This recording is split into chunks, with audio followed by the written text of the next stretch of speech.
So hi Ria, thank you so much for being here. And before I start, I would like to give the audience a little background about Ria. So Ria is a biomedical science graduate from NMIMS and graduated at the top of her batch. She is passionate in molecular biology, stem cell biology, and tissue engineering. And in the next phase of her journey, she is going to the Max Planck Matter to Life program.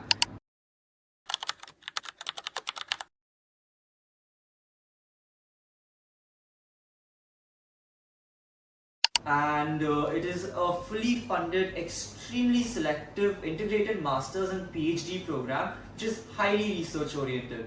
Thank you so much for being here. Thank you for having me. Okay, so now to begin, when I hear all these words of tissue engineering and microbiology, I'm confused. Can you please lay it down to me in simple terms? Definitely. So, to simplify it, I'll give you a little bit of a background. So, in modern medicine, whatever therapies or drugs come to the market, they are highly tested on large cohorts of patients. And unfortunately, when it finally reaches the patient, it's not necessary that the drug will react in a particular way, the same way that it does for everyone else. One particular person could have more side effects, one person could their body could show a better reaction to the drug, or the other way around as well. So personalized medicine is a field where basically different treatments and therapies are tailor-made to a person's genetic composition so that it works better for them. Okay. So there are different ways that personalized medicine can be incorporated, and one way to explore how that can be done is tissue engineering. So tissue engineering is basically when we take or develop a certain model in the laboratory itself. It's an artificial model to an extent, and it mimics the way that a certain organ behaves in our body. Okay. So it could be the heart, it could be the liver, and then you could test different drugs and their reaction to the organ in the lab itself without having to go all the way to the patient's testing. Oh, okay. So that's how it works. And then in the case of personalized medicine, you can then use the patient's tissue samples or cells to test all of that in the lab itself before actually delivering that therapy to them. That's quite interesting.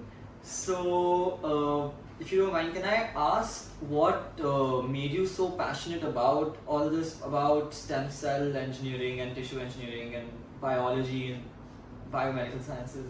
It's a funny story. So, during my bachelor's, I was quite confused about what exactly I wanted to do. I knew that I liked biology. I knew that I wanted to have a little bit of math or physics as well, but I didn't know what to do with it. Like, nobody tells you, okay, this is what you should pursue. So I was doing a bit of my own research. I was like, oh, let's see what different pharma companies are up to. And on Roche's website, I read this term, personalized medicine. And it was very simple, very basic explanation about what they are doing with devices and how they track your health. That is also one component of the field. And it was quite fascinating. So I started reading up on it, and at the time I was also a scientific writer for our college's newsletter, biology newsletter. Okay. So I said, okay, why not just write some articles about it? That way I get to read more about it. And that's how I realized, okay, so to get more, one way to research in this field, to do research in this field is through tissue engineering. I learned about stem cells. At that point, we had only heard or studied a bit about it in our classes, but how they could actually be used is how I found out through some exploration of my own. Yeah. And then thankfully, I took up some coursework in the same subject, so that really helped. Alright, so in NMIMS, it's a 3-year course or a 4-year course? It's a 5-year integrated Oh, it's a BSc 5-year integrated course. So during your journey in NMIMS, how was it like? What was good, what was the bad, and what was the ugly, and what did you enjoy, and as subjects or as activities besides biomedical also? Right. So my reason for choosing this particular program was because every semester has a new bunch of subjects, and you get to explore a lot more than say a streamline or mainstream like biotechnology course. So every semester had a new set of core subjects as well as interdisciplinary subjects. So that really helped to not only expand the horizons, but also to look at one particular subject from different points of view. And the other thing is, of course, that comes with the downside that you have to study subjects that you don't want to either. I will not name them, but they exist. But I think that's just a rite of passage. And apart from that, I'm very enthusiastic about extracurriculars. So I was always part of the student council. I was head of administration twice. Then, like I mentioned earlier, I was a scientific writer in our newsletter. Yes. So those things, no matter how small or let's say sideline they may seem at that particular point of time, they definitely help in the long run. Because when you write your, not just like when you write your SOPs and stuff, but even when you're interacting with other people, when you're interacting with the admissions team, you have that sort of experience to help you talk about yourself and what you have done and what has led you to that particular stage. It builds your personality basically. Definitely. Yes. It builds you as a person overall. Yes. Fair enough. Yeah, I too personally enjoy extracurricular, but we'll focus on you today. And can you tell us a little bit about the program? Like, of course, I mentioned a few things in the start, but in detail. Definitely. So I'm gonna sound a bit like a broken tape. I'm gonna say interdisciplinary. I'm gonna say tissue engineering a lot, but I'm sorry. That's half of my personality at this point. That's valid. It's your passion, so it's very, very much understandable. So Max Planck has multiple schools. So this particular school and program, Matter to Life, has coursework and research with different fields, and that is like biology from the point of view of physics and chemistry. That's what that is their approach, and that's exactly what I wanted to pursue ever since I found out about what I'm interested in. So the program is a integrated double degree program, so 2 years of a master's phase and 3 years of the PhD phase. And the good thing is that you start getting into the lab from the third semester, like the second year itself. You start doing lab rotations, you can do your thesis, and there are labs, the faculty network and the lab network is all over Germany. So you get to interact with lots of different people from different universities and research institutes.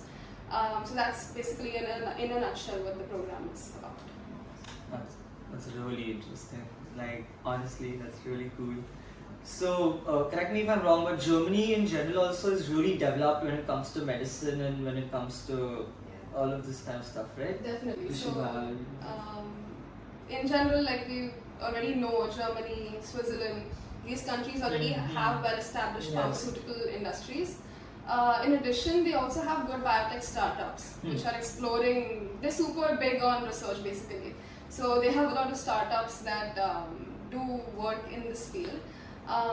So that's definitely a plus point in going for this program and to going to Germany. And I have a bit of a background in German. I have 3 levels, so that's that helps. Yeah. There's no lack of communication otherwise. So like I said, the Max Planck program is super selective.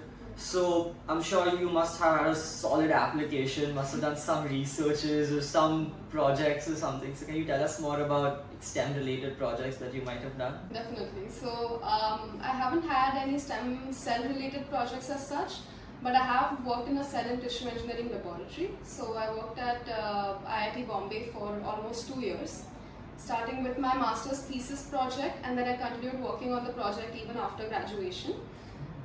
So I was working on developing nanofibers for drug delivery against breast cancer.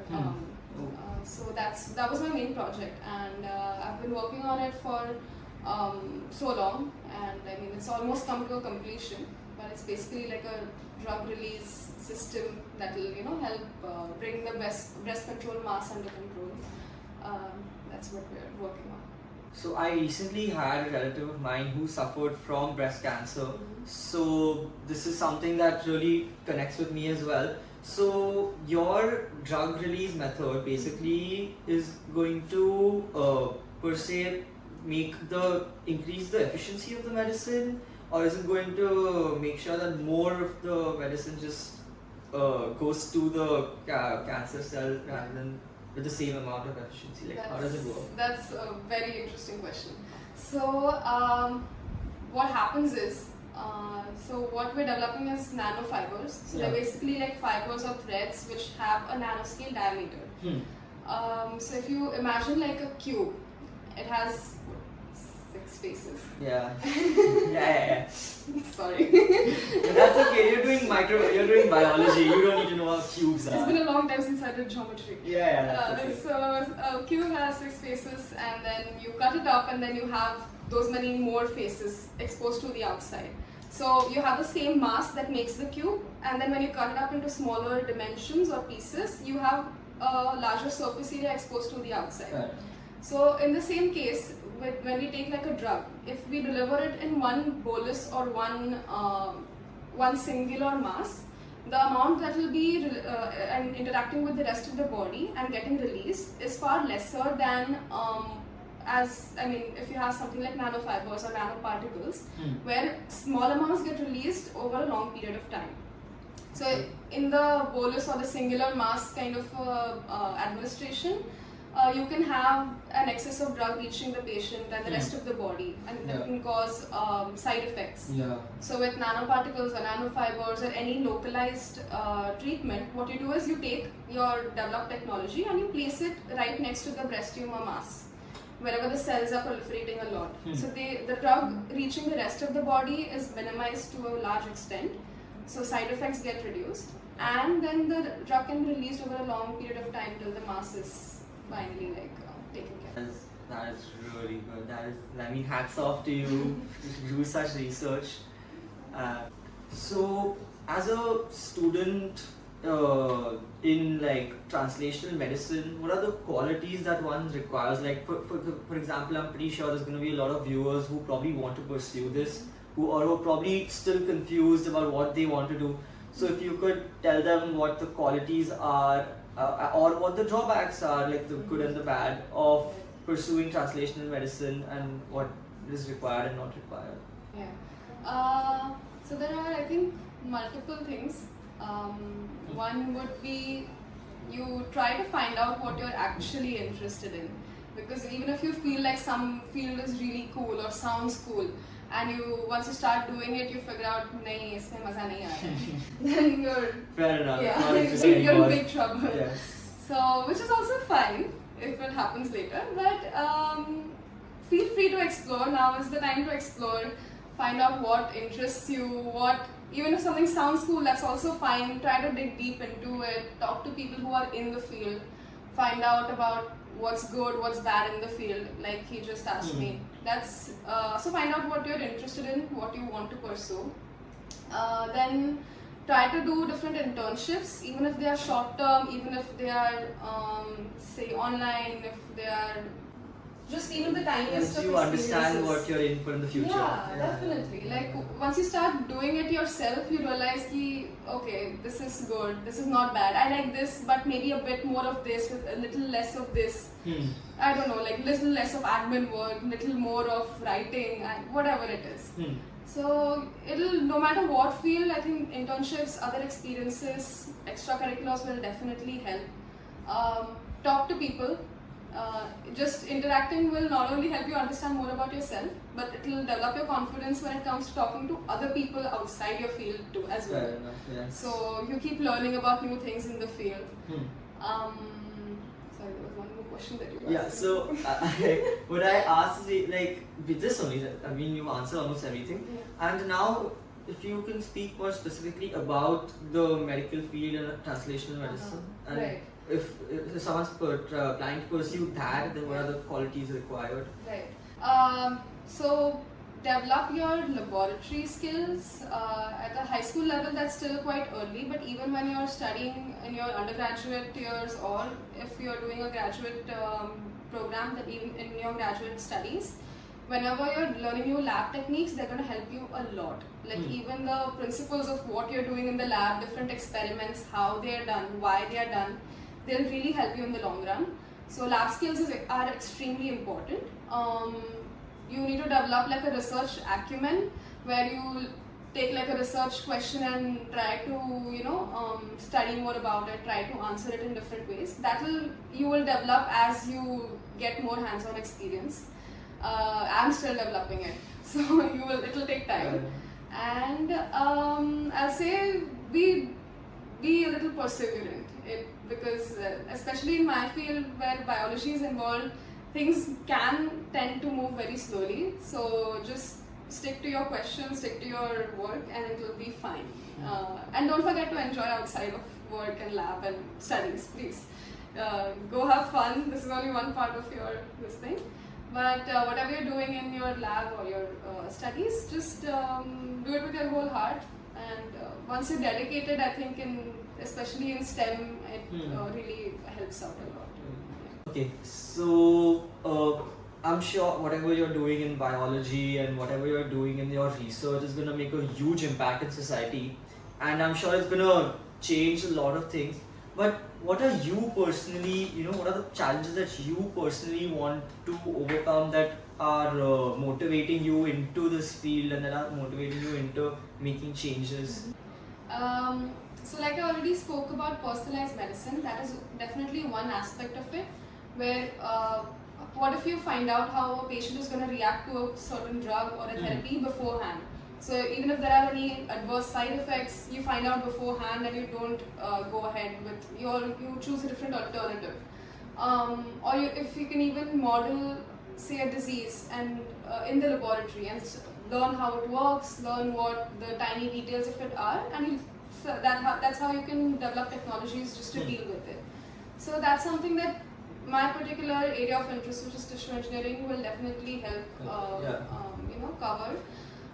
The other aspect is, this is like, we had a research ethics course in our during bachelor's, I think. One of the subjects you didn't like? No, it was fine, but they showed us some very horrifying videos and facts and whatever. So basically in that, one of the things was how many laboratory animals we use in preclinical drug testing. So before like a drug is approved for human use, there are a lot of stages it has to go through naturally. So one of them is preclinical studies, where you use different laboratory animals from the smallest complexity to the highest and study how what the effect of the drug or the therapy is on those animals. Okay. So even though these animals are bred and taken care of in a safe environment specifically for laboratory use, just the thought of it at that point of time that we're sacrificing so many lives just for the betterment of human lives was a little off-putting. So there's an emotional connect to what you're doing. Yeah, definitely. So I mean, maybe hopefully one day we'll have developed models which mimic our bodies exactly the same, and we can use them in the laboratory itself, and we can get rid of that whole set of studies. So that's a long-term goal. It will take many years, but I think... No, but I mean, that's really valid. I mean, especially when you're doing when you've already done 5 years of NMIMS and now again 5 years in Max Planck. You need that driving force. You need something besides that dedication or something. You need something to motivate you to continuously study and research and do better in society. Definitely, so, fair enough. That's really. So now I think we've come to the end of the podcast. Yeah. So before we end, the medical field is a growing field right now, especially with COVID-19 and everything. Yeah. So is there any tips that you would want to give to medical aspiring students or students who are just aspiring in STEM, like the science and technological field in general? Yeah. Any tips or tricks that you would like to give to them, just to keep them going? I think you should just find what you're passionate about. Like he just said, you need some kind of a driving force, some motivation to pursue what you're doing, especially if you're going to be doing it for a long time. And after your studies, you're going to be doing it for the majority of your life. So find something that you're interested in, find something you're passionate about, specifically in STEM, or I would say in the biomedical field. There are a lot of opportunities. Gone are the days when biology was only associated with MBBS and then BSc. You do BSc in biology and then you become a teacher and then that's it. That's all your life is. There are a lot of different fields opening up. There's writing, there is editing. You can do, if you're interested in art and you're interested in biomedical sciences, you can do designing. for different journals or companies. Research is also a lot of times underplayed or talked about as just you can only become a professor after that. That is also I think an old concept. There's a lot more you can do. It's all about the techniques you develop, how you look at your degree, find out what you're getting your degree for. What do you actually want to achieve with what you're trying to study? As long as you have that motivation in mind, then I think the rest of the process becomes a lot easier and streamlined for you. Thank you so much for removing time for us, Ria, and thank you so much for coming to this podcast. Thank you for wonderful questions. Yes. Alright.